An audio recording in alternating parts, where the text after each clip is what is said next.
ये समय है कि हम परमेश्वर के वचन में चलें और परमेश्वर के वचन से हम हबक्कूक की पुस्तक से निरंतर मनन कर रहे हैं। हबक्कूक की पुस्तक पे अध्ययन कर रहे हैं। पिछले सप्ताह हमने दूसरे अध्याय के 5वें पद तक अध्ययन किया था, उसको पढ़ा था, उस पर अध्ययन किया था। इस सप्ताह हम उससे आगे बढ़ेंगे और पद 6 से 20 पद को पढ़ेंगे। दूसरे अध्याय के 6ठे पद से 20वें पद तक को हम पढ़ेंगे। हबक्कूक उसका दूसरा अध्याय 6 से 20 पद। अगर हम सब ने निकाल लिया है तो आइए परमेश्वर के वचन के पढ़े जाने के आदर में अपने स्थानों पे हम खड़े हो जाएंगे और पढ़ेंगे हबक्कूक 2 अध्याय 6 से 20 पद। ये परमेश्वर का वचन है और परमेश्वर के वचन में इस प्रकार से लिखा है, क्या वे सब उसका दृष्टांत चलाकर और उस पर ताना मारकर न कहेंगे, हाय उस पर जो पराया धन छीन छीन कर धनवान हो जाता है? कब तक? हाय उस पर जो अपना घर बंधक की वस्तुओं से भर लेता है। जो तुझसे कर्ज लेते हैं, क्या वे लोग अचानक न उठेंगे? क्या वे न जागेंगे जो तुझको संकट में डालेंगे? क्या तू उनसे लूटा न जाएगा? तूने बहुत सी जातियों को लूट लिया है, इसलिए सब बचे हुए लोग तुझे भी लूट लेंगे। इसका कारण मनुष्यों की हत्या है और वह उपद्रव भी जो तूने इस देश और राजधानी और इसके सब रहने वालों पर किया है। हाय उस पर जो अपने घर के लिए अन्याय के लाभ का लोभी है, ताकि वह अपना घोंसला ऊंचे स्थान में बनाकर विपत्ति से बचे। तूने बहुत सी जातियों को काटकर अपने घर के लिए लज्जा की युक्ति बांधी और अपने ही प्राण का दोषी ठहरा है, क्योंकि घर की दीवार का पत्थर दुहाई देता है और उसके छत की कड़ी उनके स्वर में स्वर मिलाकर उत्तर देते हैं। हाय उस पर जो हत्या करके नगर को बनाता है और कुटिलता करके गढ़ को दृढ़ करता है। देखो, क्या सेनाओं के यहोवा की ओर से यह नहीं होता कि देश देश के लोग परिश्रम तो करते हैं, परंतु वे आग का कौर होते हैं, और राज्य राज्य के लोगों का परिश्रम व्यर्थ ही ठहरता है, क्योंकि पृथ्वी यहोवा की महिमा के ज्ञान से ऐसी भर जाएगी जैसे समुद्र जल से भर जाता है। हाय उस पर जो अपने पड़ोसी को मदिरा पिलाता और उसमें विष मिलाकर उसको मतवाला कर देता है कि उसको नंगा देखे। तू महिमा के बदले अपमान ही से भर गया है। तू भी पी और अपने को खतनाहीन प्रकट कर। जो कटोरा यहोवा के दाहिने हाथ में रहता है, वह घूम कर तेरी ओर भी जाएगा और तेरा वैभव तेरी छांट से अशुद्ध हो जाएगा। क्योंकि लबानोन में तेरा किया हुआ उपद्रव और वहां के पशुओं पर तेरा किया हुआ उत्पात, जिनसे वे भयभीत हो गए थे, तुझी पर आ पड़ेंगे। यह मनुष्यों की हत्या और उस उपद्रव के कारण होगा जो इस देश और राजधानी और इसके सब रहने वालों पर किया गया है। खुदी हुई मूरत में क्या लाभ देखकर बनाने वाले ने उसे खोदा है? फिर झूठ सिखाने वाली और ढली हुई मूरत में क्या लाभ देखकर ढालने वाले ने उस पर इतना भरोसा रखा है कि न बोलने वाली और निकम्मी मूरत बनाए। हाय उस पर जो काठ से कहता है जाग, या अबोल पत्थर से उठ, क्या वह सिखाएगा? देखो, वह सोने चांदी से मढ़ा हुआ है, परंतु उसमें आत्मा नहीं है। परंतु यहोवा अपने पवित्र मंदिर में है, समस्त पृथ्वी उसके सामने शांत रहे। ये परमेश्वर का वचन है।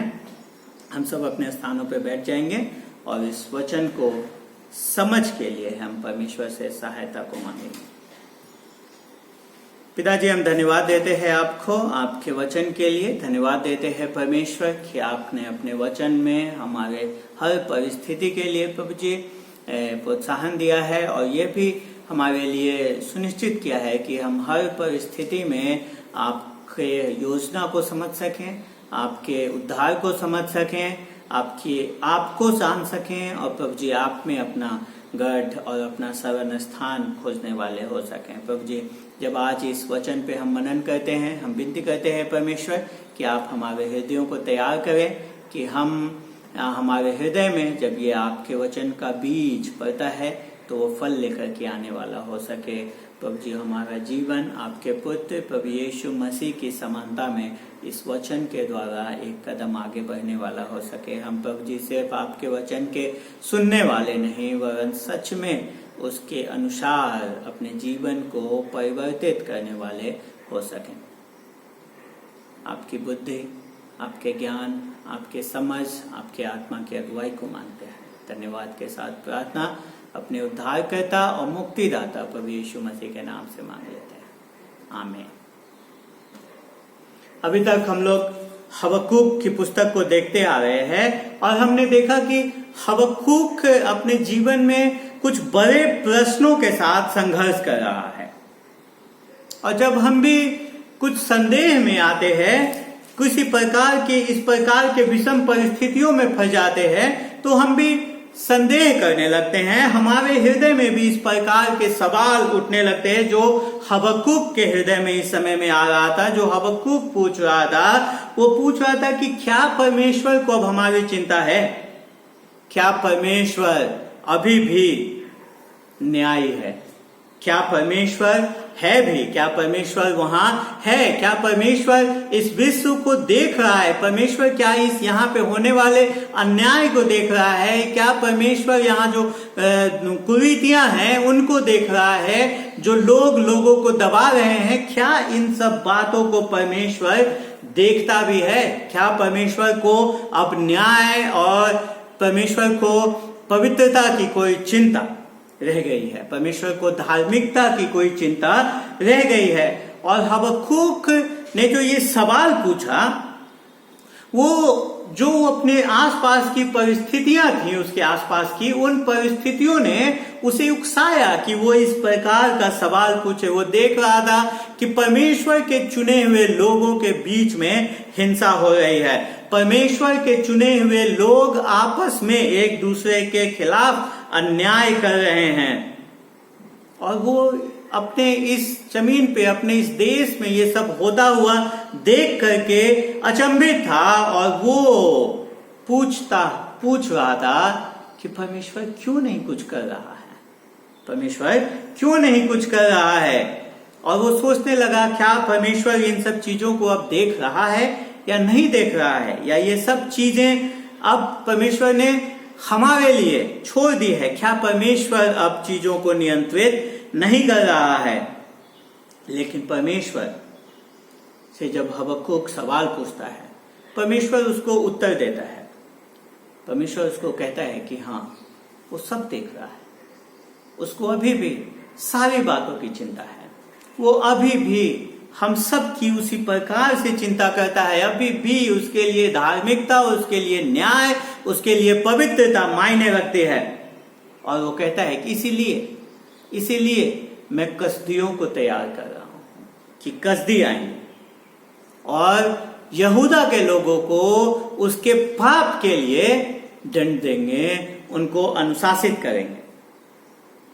हबक्कूक के प्रश्न का उत्तर तो मिल गया, पर हबक्कूक ये उत्तर सुनने को तैयार नहीं था। और परमेश्वर का ये उत्तर उसके हृदय में और ज्यादा गहरे सवालों को लेकर के आने लगा कि कैसे परमेश्वर उस देश का इस्तेमाल कर सकता है जो कि इस यहूदा से भी दुष्ट है, इससे भी अधर्मी है, इससे भी अन्यायी है। कैसे परमेश्वर उसका इस्तेमाल करके अपने लोगों को अनुशासित कर सकता है? क्या परमेश्वर ऐसा करके अब धर्मी रहेगा? क्या परमेश्वर न्यायी ठहराया जाएगा अगर परमेश्वर और अधर्मी लोगों को लेकर के उसका इस्तेमाल करे तो? और वो फिर परमेश्वर के सामने अपने प्रश्न को लेकर के आता है और परमेश्वर एक बार फिर से उसका उत्तर देता है। और परमेश्वर कहता है कि ऐसा नहीं है कि कसदी अपने पाप से बच जाएंगे। परमेश्वर कहता है कि मैं आने वाले समय में कसदियों को भी उनके पाप के लिए अनुशासित करूंगा। लेकिन इस बीच में जबकि यहूदा का अनुशासित किया जाना है कसदियों के द्वारा, इस बीच में जो धर्मी जन है, जो परमेश्वर के लोग हैं, वो विश्वास के द्वारा जीवन को जिएंगे। इस बात पे भरोसा करते हुए जीवन को जिएंगे कि हाँ, परमेश्वर अपने समय में उत्तर देगा, परमेश्वर अपने समय में अपने न्याय को प्रकट करेगा। और यही उत्तर हबक्कूक सुनना चाहता था। वो सुनना चाहता था कि परमेश्वर अभी भी धर्मी है, परमेश्वर ने कसदियों को छोड़ नहीं दिया है। और यही बात परमेश्वर उसे बताता है कि हाँ, मैं सब कुछ देख रहा हूं, तुम्हें चिंतित होने की आवश्यकता नहीं है। यह सिर्फ समय की बात है कि मैं कब उन कसदियों का भी न्याय करूंगा। परमेश्वर कहता है कि यहां ये सवाल ही नहीं है कि मैं न्याय करूंगा या ना करूंगा, सवाल ये है कि मैं कब करूंगा, क्योंकि परमेश्वर का न्याय आना अवश्य है।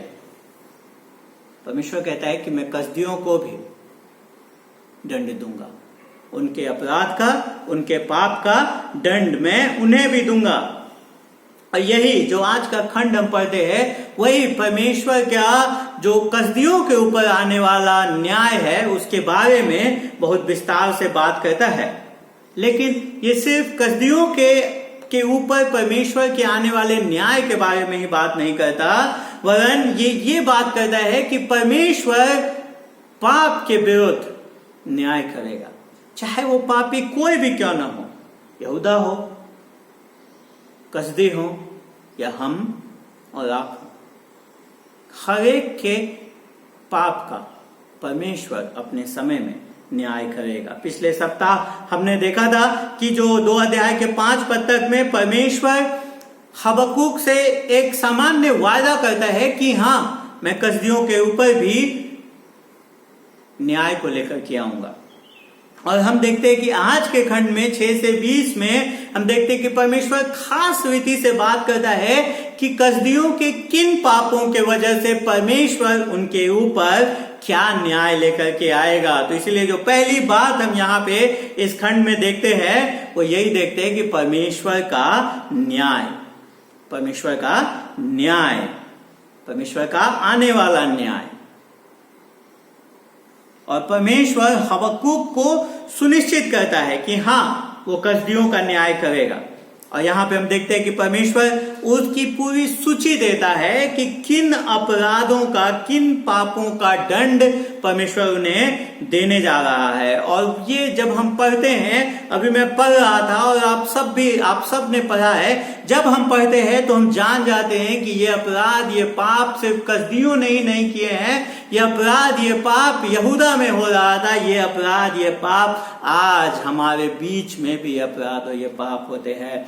और हम एक एक करके देखते हैं कि 5 अपराधों को 5 बार परमेश्वर 5 पाप के लिए उनके ऊपर न्याय को लाने के लिए बात करता है। और हम एक एक करके परमेश्वर के न्याय के अंतर्गत उन 5 बातों को देखेंगे। पहली बात जो हम देखते हैं 6 से 8 पद में, परमेश्वर कहता है कि जो गलत रीति से कमाया हुआ लाभ है, परमेश्वर उसके लिए दंड देगा।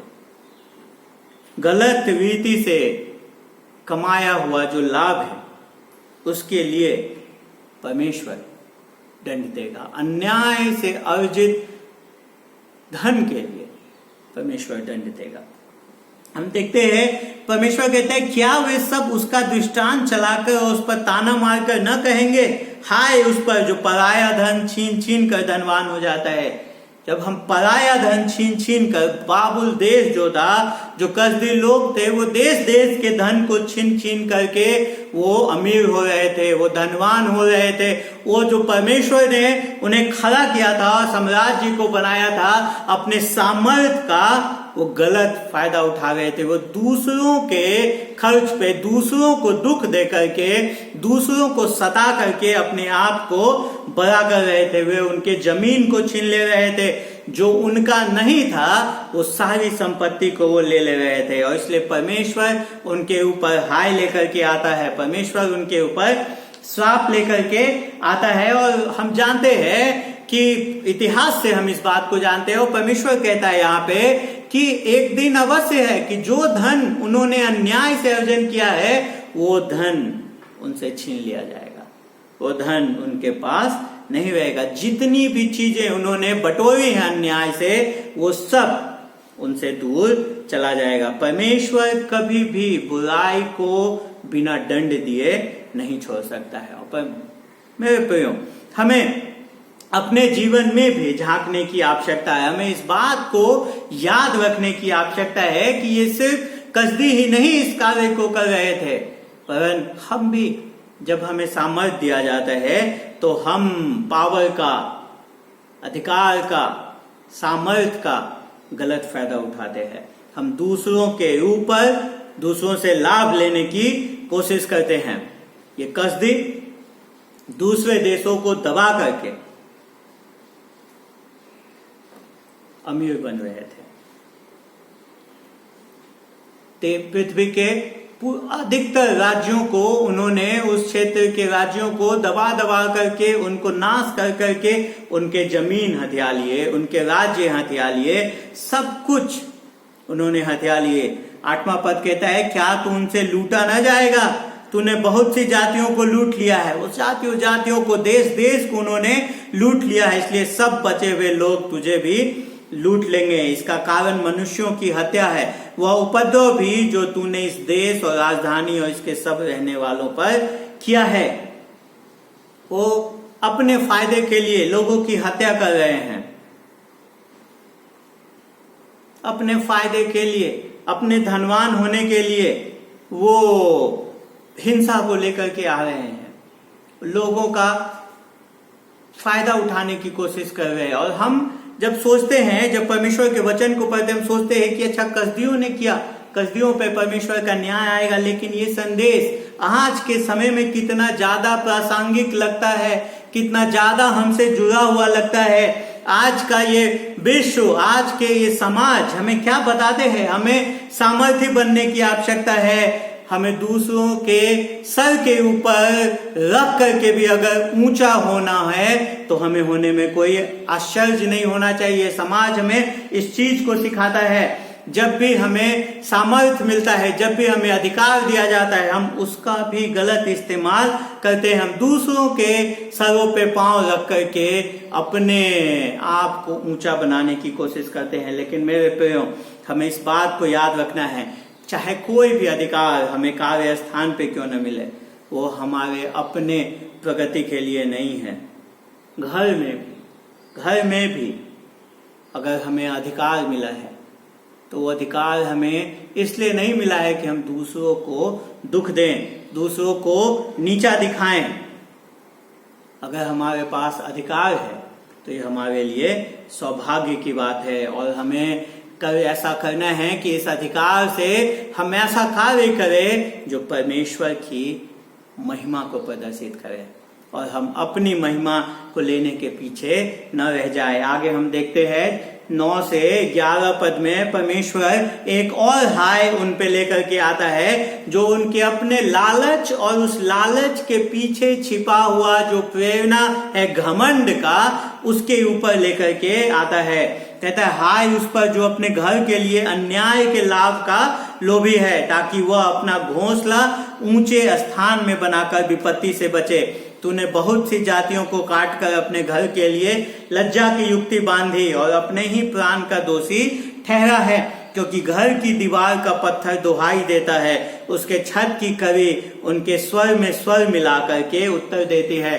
बाबुल देश, जो राजा वहां का नबूकदनेस्सर था, उसने देश देश के संपत्ति को लूट लिया था ताकि अपने साम्राज्य को बड़ा बनाए, अपने महल को बड़ा बनाए, अपने महल को सुरक्षित बनाए, वो चारों तरफ से जिस राज्य पे हमला करता था उस राज्य के लोगों को गुलाम बना करके ले आता था, ताकि वो लोग उसके महल को निर्मित करें, वो लोग उसके शहर को निर्मित करें। लेकिन परमेश्वर कहता है कि ये सब का अंत होने वाला है, ये सब ज्यादा दिन नहीं रहेगा। परमेश्वर कहता है वह उपद्रव भी जो तूने इस देश क्योंकि घर की दीवार का पत्थर दुहाई देता है और उसके छत की कड़ी उनके स्वर में स्वर मिलाकर उत्तर देते हो, कह रहे कि सब कुछ नीचे आ जाएगा। जिस शहर को वो अन्याय से बनवा रहा है, जिस शहर को अपने लालच के लिए, अपने घमंड के लिए बना रहा है, जिस महल को बना रहा है, वो सब खत्म हो जाएगा। परमेश्वर हमें बताना चाहता है कि सिर्फ और सिर्फ परमेश्वर ही हमारा शरण स्थान हो सकता है, सिर्फ और सिर्फ परमेश्वर ही हमारा गढ़ हो सकता है।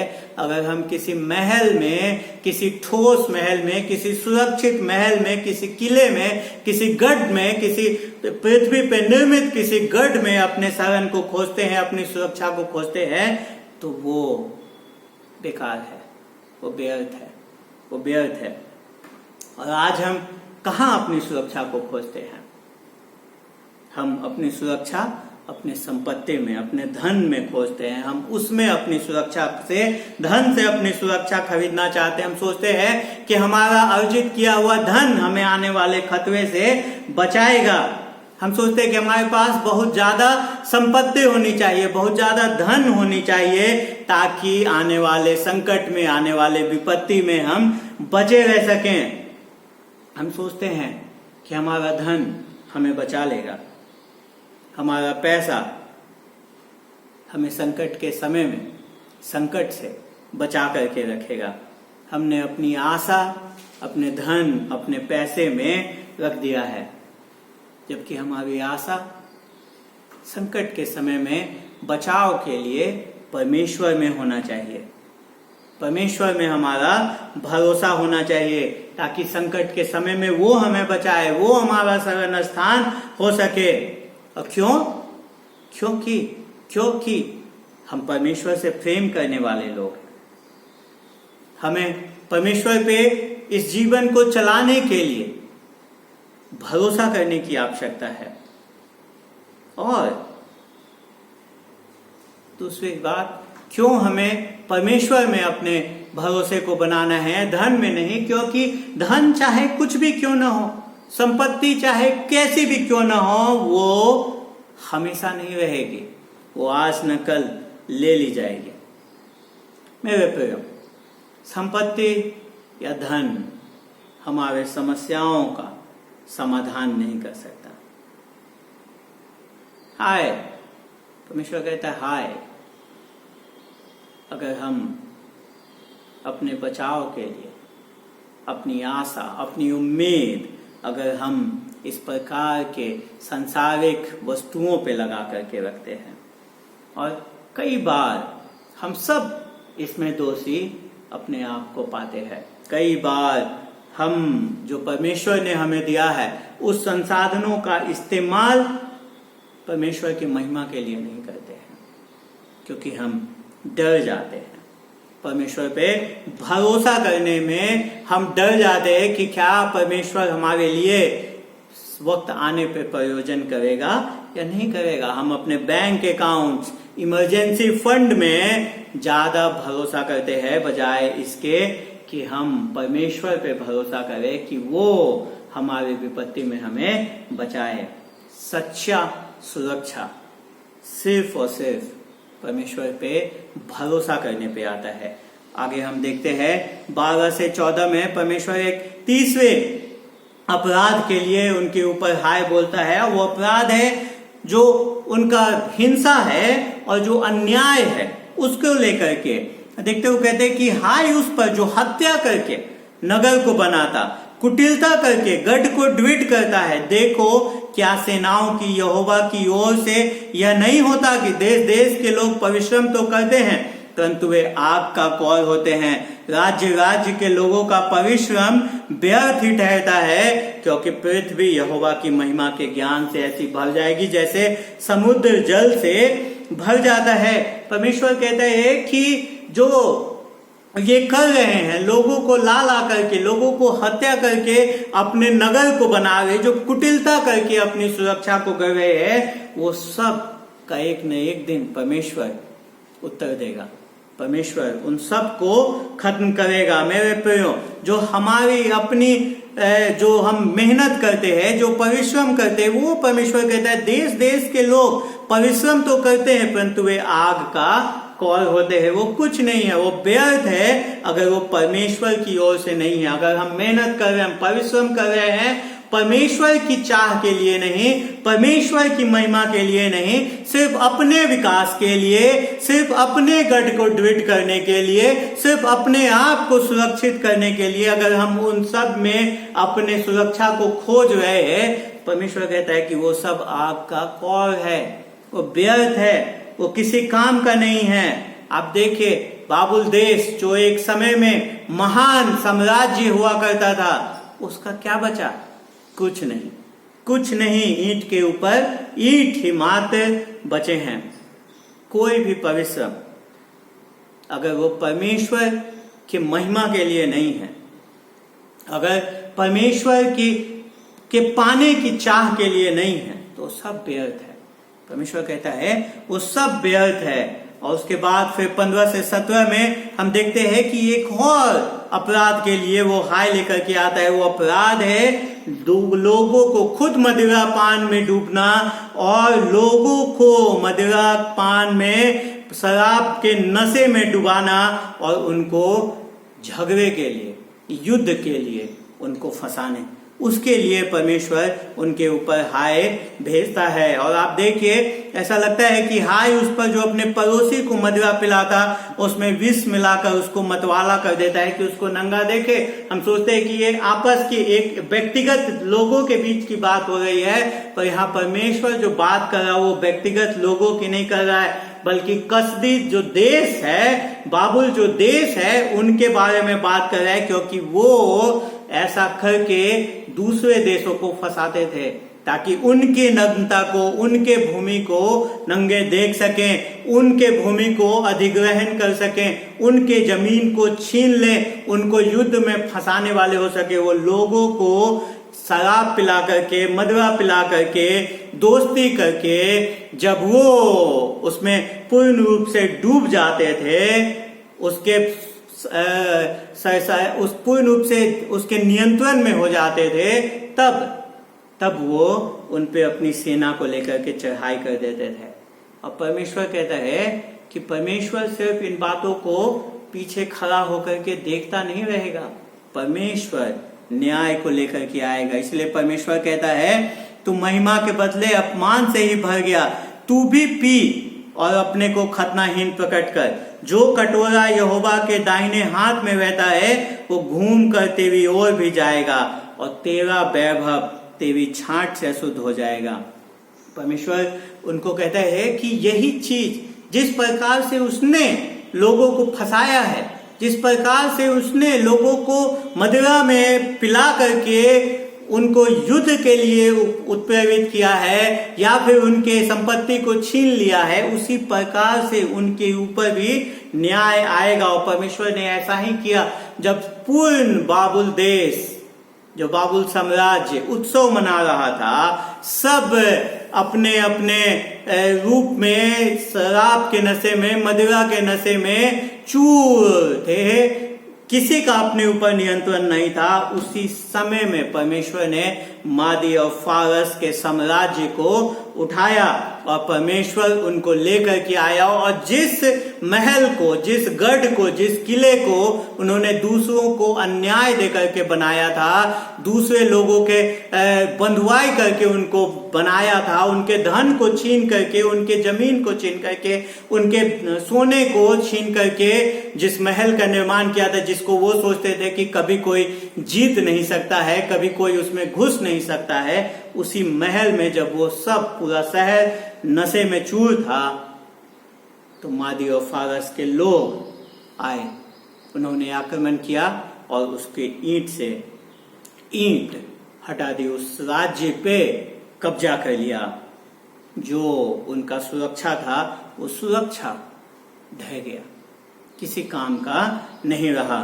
तो हम देखते हैं कि परमेश्वर कहता है कि कहीं भी अगर हम अपनी सुरक्षा को खोजते हैं, कहीं भी अगर हम इस प्रकार के चीजों में संलिप्त है, तो परमेश्वर सिर्फ खड़ा होकर के देखेगा नहीं, वरन वो उसी प्रकार से न्याय करता है। और आखिरी न्याय जो हम देखते हैं परमेश्वर का, वो 18 से 20 पद में हम देखते हैं कि वो मूर्ति पूजा को लेकर के, मूर्तियों में अपने भरोसे को दिखाने पे वो हाय बस आता है, वो श्राप देता है। वो कहता है हाय उस पर जो काठ से कहता है जाग या बोल पत्थर से उठ।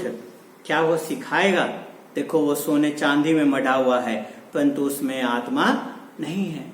परमेश्वर ने जब इजराइलियों को चुना था, परमेश्वर ने जब उनके साथ वाचा बांधा था, तो वाचा बांधने के बाद परमेश्वर ने पहली चीज जो उनको व्यवस्था दी, जो आज्ञा दी, उसमें यही कहा था कि कभी भी मेरे लिए कोई मूर्त न खोदना, क्योंकि परमेश्वर इस संसार से परे है। कहता किसी भी संसार की किसी वस्तु की समानता में मुझे न बनाना, क्योंकि परमेश्वर इन सब से ऊपर है।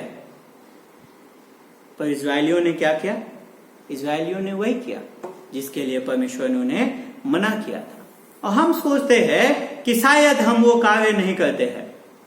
आखिर में ये क्यों परमेश्वर इस प्रकार की बात कर रहा है, मूर्ति को लेकर के क्यों बोल रहा है?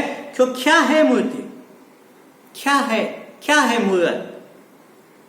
मूर्त एक हथियार है धोखे का, जो हमें धोखा देता है, जो हमें उकसाता है कि हम अपना भरोसा, अपना सुरक्षा परमेश्वर के बजाय किसी और चीज पे लेकर के आए। जब भी हम अपने जीवन के लिए परमेश्वर के बजाय किसी और चीज पे भरोसा करने लगते हैं, वो हमारे जीवन की मूर्त होती है।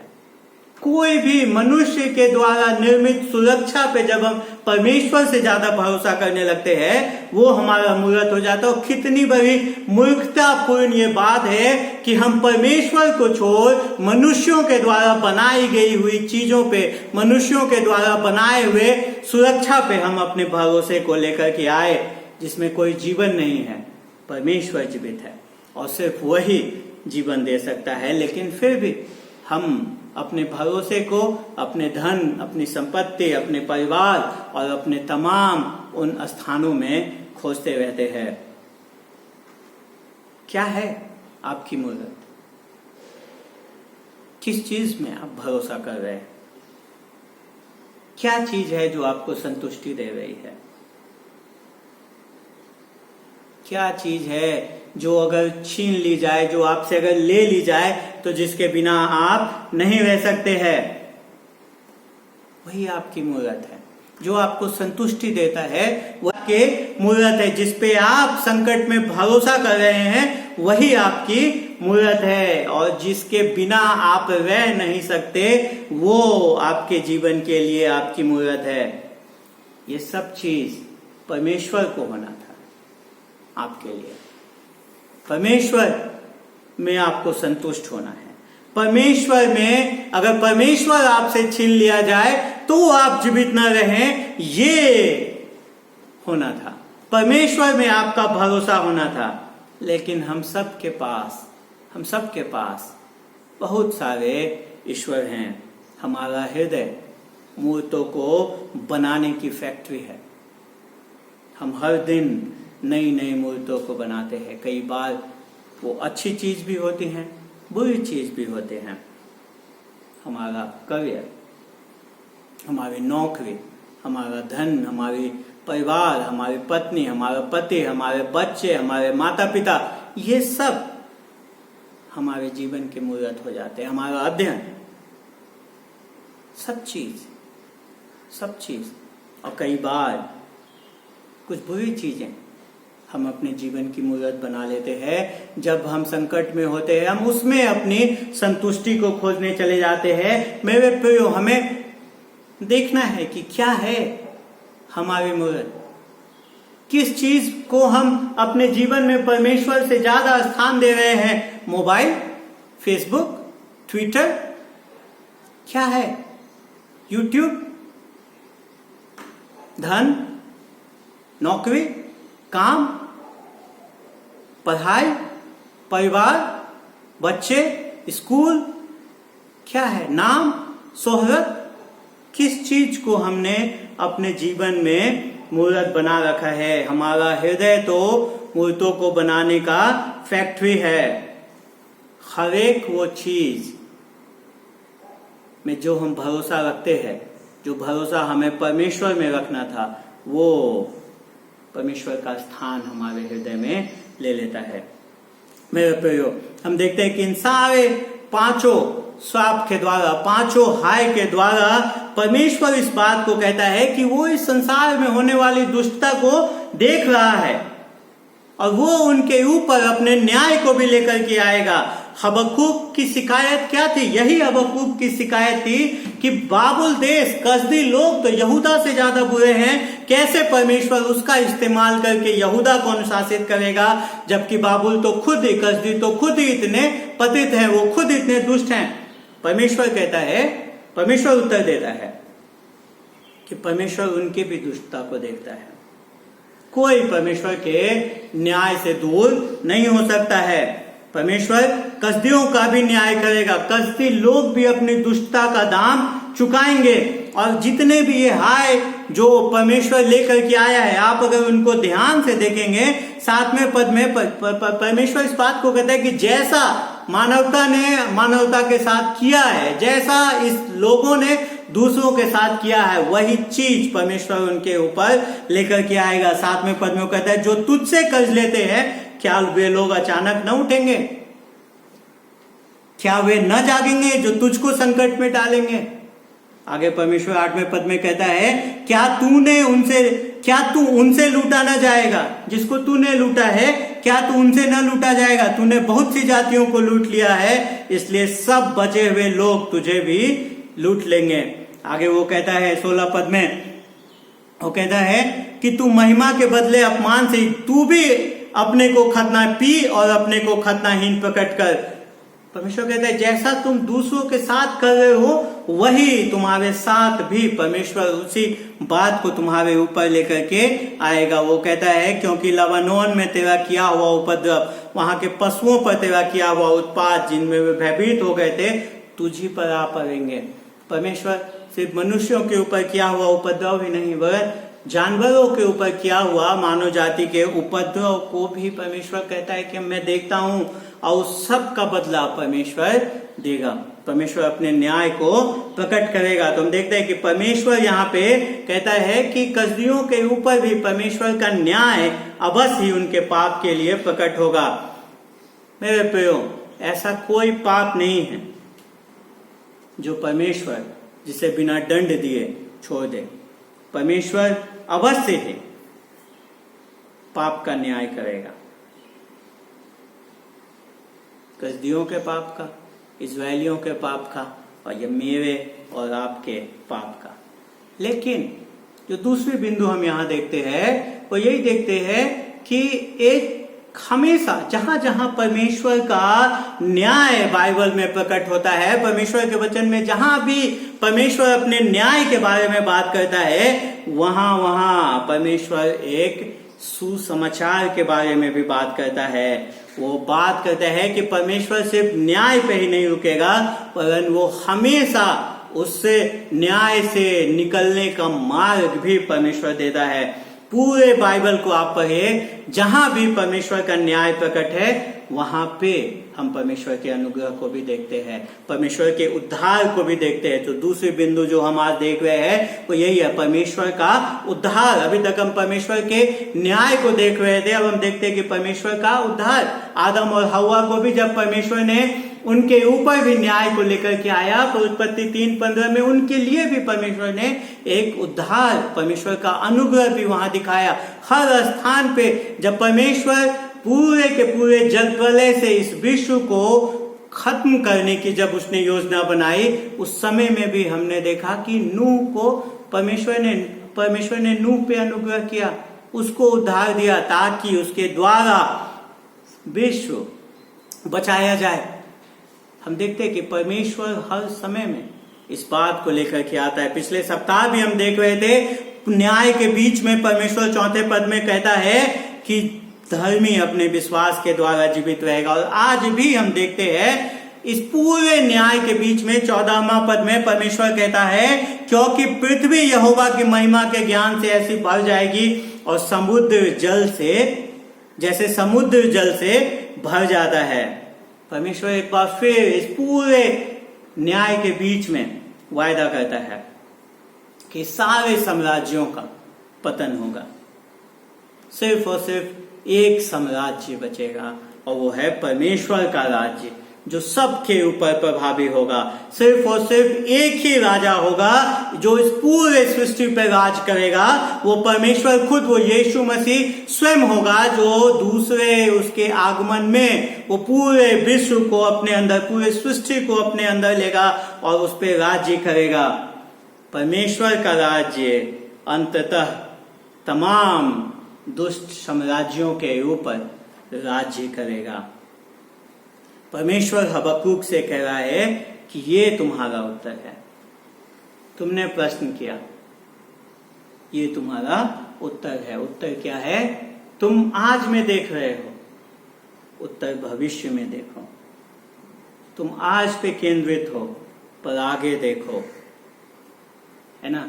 हम प्रकाशित वाक्य में इसी चीज को पाते हैं, जहां परमेश्वर यूहन्ना के द्वारा हम सबको कहता है कि आज तुम्हारे साथ कुछ भी हो रहा है, तुम सताए जा रहे हो, तुम्हारे ऊपर अन्याय किया जा रहा है, तुम्हारे ऊपर हर प्रकार का जुल्म किया जा रहा है, तुम्हें तलवार से घात किया जा रहा है, तुम्हें नीचा दिखाया जा रहा है, लेकिन आगे देखो, परमेश्वर के कार्यक्रम को देखो।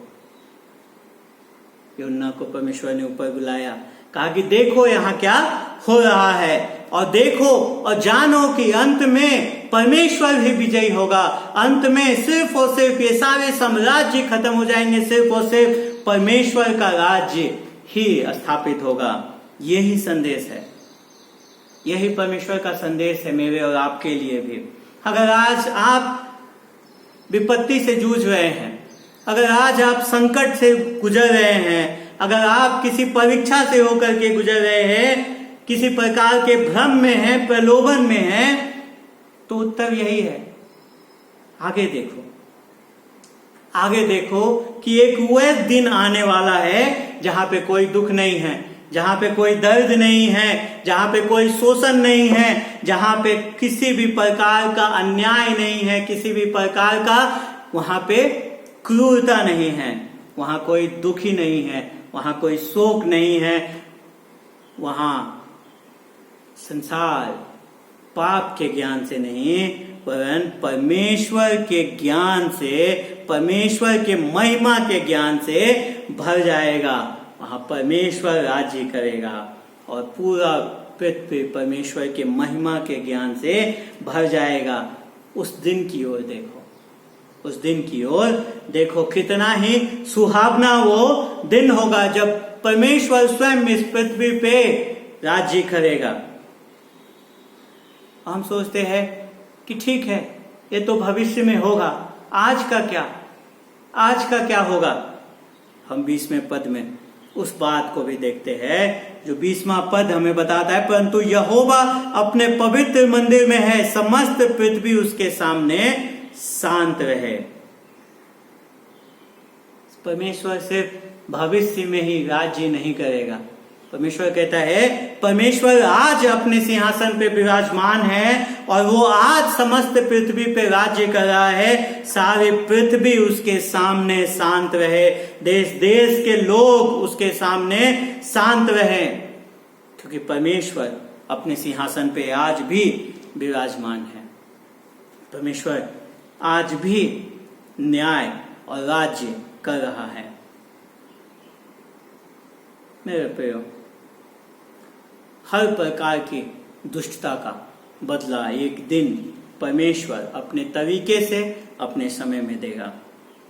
परमेश्वर किसी भी पाप को बिना दंड दिए जाने नहीं देगा, चाहे वो किसी का भी पाप क्यों ना हो।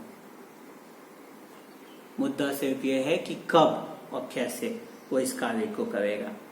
परमेश्वर किसी पाप को बर्दाश्त करने नहीं जा रहा है, चाहे वो इजरायलियों का पाप हो, चाहे वो कसदियों का पाप हो, चाहे वो मेरे और आपके जीवन का पाप हो। हम जानते हैं कि परमेश्वर जो कहता है वो करता है। हम इतिहास से इस बात को जानते हैं कि परमेश्वर ने कसदियों के ऊपर, पहले कसदियों के द्वारा यहूदा के ऊपर न्याय को लेकर के आया। 586 ईसा पूर्व में जब कसदी आए, पूरे उस देश को, यहूदा देश को खत्म कर दिया, उनको बंधुआई में लेकर के चले गए। लेकिन परमेश्वर ने उनके ऊपर भी परमेश्वर का न्याय प्रकट हुआ जब 530 ईसा पूर्व में कसदी ही अपने देश से खत्म हो गए और परमेश्वर ने मादी फारस के साम्राज्य को उठाया ताकि वो बाबुल के साम्राज्य को, कसदियों के साम्राज्य को खत्म करे। वो बाबुल का साम्राज्य जो पृथ्वी का सिरमौर होता था, जो अपने आप में घमंड करता था, उसको खत्म करे। उसके ऊपर भी परमेश्वर का न्याय प्रकट हुआ। इसीलिए अवश्य है कि वो हर पाप का न्याय करेगा। वो अवश्य है कि वो मेरे और आपके पाप का भी न्याय करेगा अपने समय में। सवाल उठता है कि क्या आप उसके न्याय का सामना करने के लिए तैयार हैं? क्या आप उसके न्याय के सामना करने के लिए तैयार हैं? आप पूछेंगे कि कैसे कोई परमेश्वर के न्याय का सामना करने के लिए तैयार हो सकता है? मेरे प्रियो, उत्तर एक बार फिर चौथे पद में है, धर्मी जन अपने विश्वास के द्वारा ही जीवित रहेगा। परंतु धर्मी अपने विश्वास के द्वारा ही जीवित रहेगा। परमेश्वर के न्याय का सामना करने के लिए तैयार होने के लिए हमें मसीह की ओर फिरने की आवश्यकता है। हमें उसमें अपने भरोसे को लेकर के आने की आवश्यकता है, क्योंकि वही परमेश्वर के बचाव का मार्ग है। क्योंकि कोई भी परमेश्वर के नजर में धर्मी नहीं, कोई भी ऐसा नहीं है जो परमेश्वर के नजर में सही हो। इसलिए हमें मसीह के द्वारा किए गए उस क्रूस पे, उस कार्य पे भरोसा करने की आवश्यकता है, जहां पे उसने मेरे पाप के लिए और आपके पापों के लिए परमेश्वर के न्याय को सह लिया। उसने हमारे पापों का दाम चुका दिया ताकि परमेश्वर के न्याय के सिंहासन के सामने हम खड़े हो सके, तो हमें बताया जा सके कि तुम्हारे इस पाप का दाम चुका दिया गया है। परमेश्वर अवश्य है कि सारे पापों का दाम चुकाया जाए परमेश्वर के सामने में। पर मेरे प्रियो, परमेश्वर ने हमारे लिए एक मार्ग भी खोला है कि हम परमेश्वर के न्याय के सिंहासन के सामने उससे बच सके, उसके इस क्रोध से बच सके। और वो प्रभु यीशु मसीह का क्रूस है। प्रभु यीशु मसीह के क्रूस पे परमेश्वर ने जो हमारा स्थान था, वो स्थान प्रभु यीशु मसीह ने ले लिया ताकि हम उस क्रोध से बच सकें, हम उस आने वाले न्याय से बच सके। उसने हमारे सारे पापों का दाम चुका दिया। मेरे प्रियो, इस पृथ्वी पे जो कुछ भी होता है वो परमेश्वर की योजना का भाग है। कुछ भी अचानक से दुर्घटनावश इस संसार में नहीं होता है। हो सकता है कई बार हमें वो बातें जो घटित होती हैं समझ में ना आ रही हो। कई बार हमें लग रहा हो कि हाँ, बेचैन होना ही यहाँ पे सबसे अच्छी बात है। पर मेरे प्रिय, हमें परमेश्वर पे भरोसा रखने की आवश्यकता है।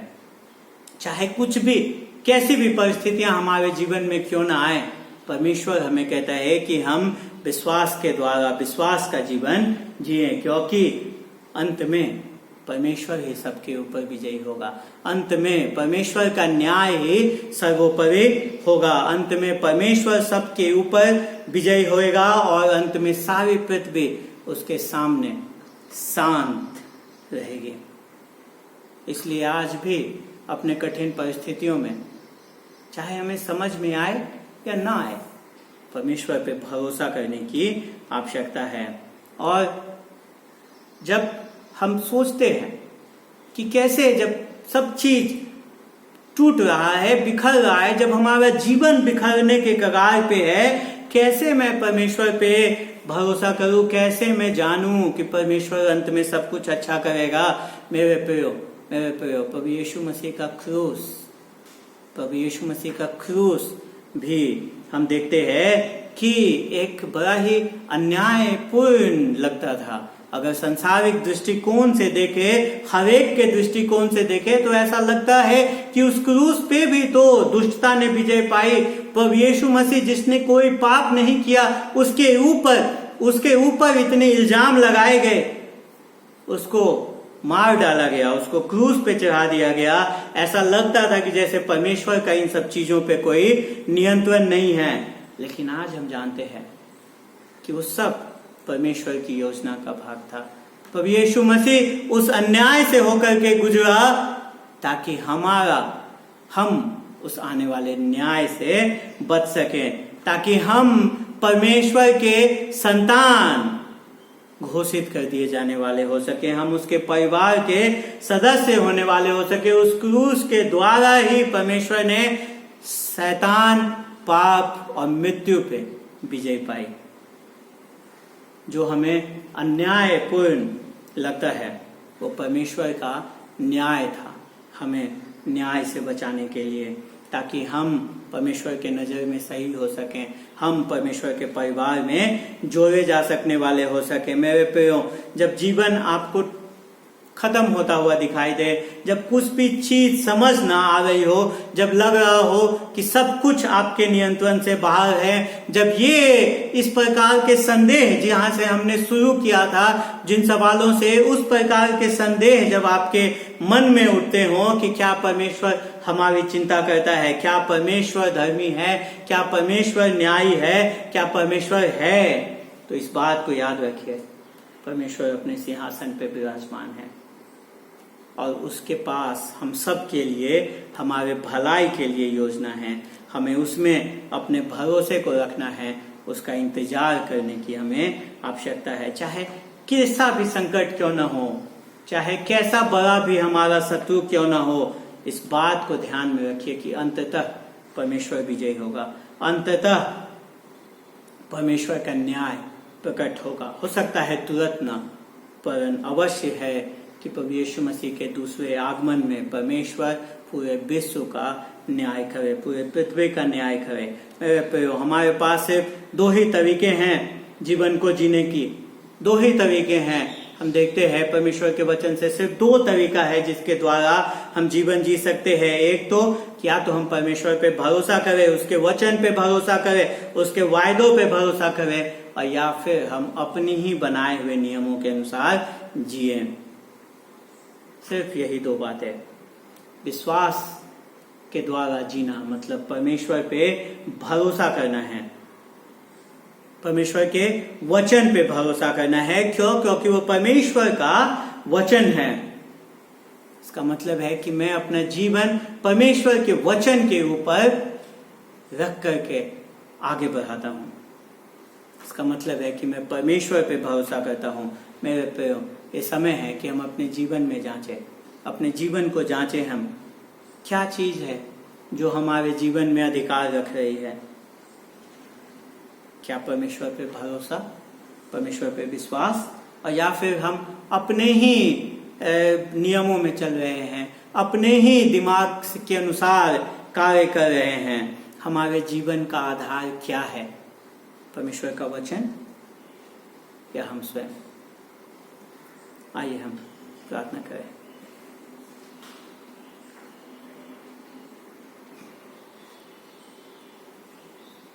पिताजी, हम धन्यवाद देते हैं आपको, आपके वचन के लिए धन्यवाद देते हैं प्रभु कि आप न्यायी परमेश्वर हैं, आप धर्मी परमेश्वर हैं।